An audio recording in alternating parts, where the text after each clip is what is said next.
if I may just go a little example now, just for you to experience as you sit here. You can play around as you sit here with your attention. You can direct your attention, for example, onto your visual perceptions, where this is the room, this is the speaker here, the lights, the ceiling. You can direct your attention into your hands. You can feel the aliveness in your hands. You can choose where your attention goes. It doesn't have to be in thinking.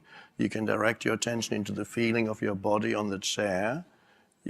So there's a choice of where you want to put your attention. And then you can direct your attention. If I ask you, what does it feel like to be you?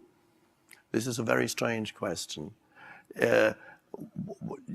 Now you may not know exactly where to direct your attention. And I'm not talking of the body, you, of a deeper sense of beingness. What does it feel like to be you without remembering your history? Not me, the person who had that kind of experience and that kind. No, a deeper sense of the more essential sense of I-ness, of beingness. What does that feel like?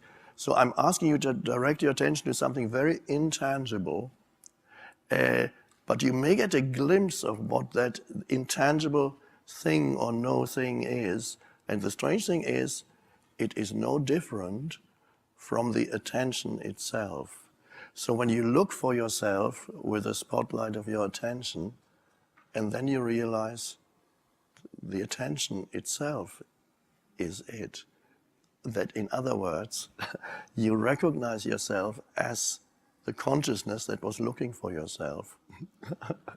So this is a little bit paradoxical, but perhaps the truth often is paradoxical.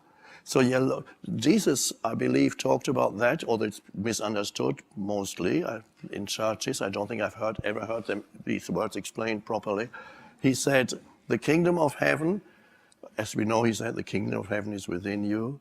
Now, kingdom of heaven, these are words that belong to a different time period.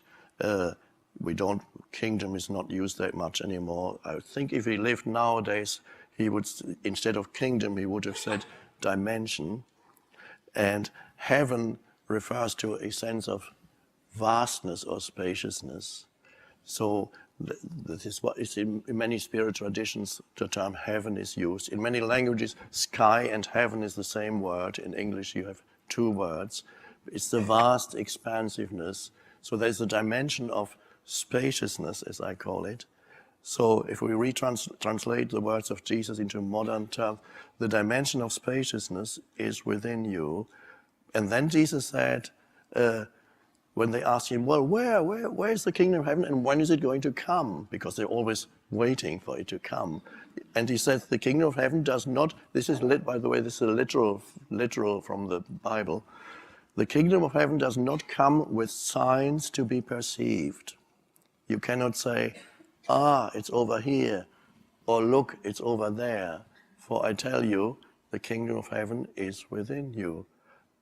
So he is pointing to that which you can never make into an object of consciousness, like everything else. You can say, here's the table. The table becomes an object in consciousness. A thought that arises becomes an object in consciousness and then dissolves again. An emotion that you feel is an object in consciousness and then it dissolves again. But how is it possible for a sense perception even to be there, for an emotion to be felt, or for a thought to be there? What is it that enables that to be there? It could not be there without the light of consciousness in which it appears.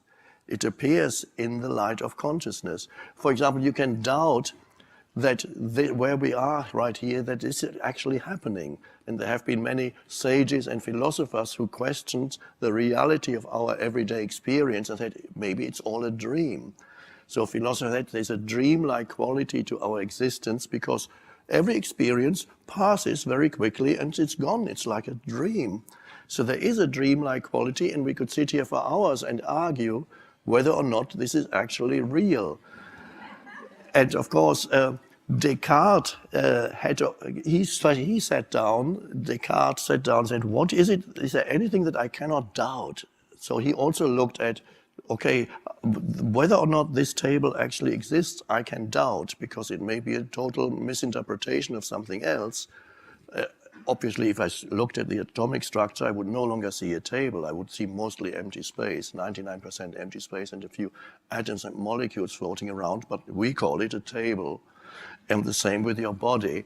So you can doubt all that all that is real, or what is the thing in itself. Maybe other philosopher asked.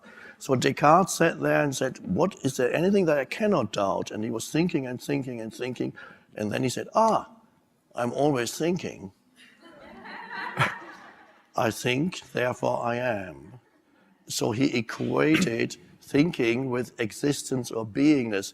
If he had not stopped there and had waited a little longer and come to the end of thinking, where he realized the answer is not be found through thinking, and then reach the stage of thoughtless awareness, then he would actually have found the deeper truth of I am.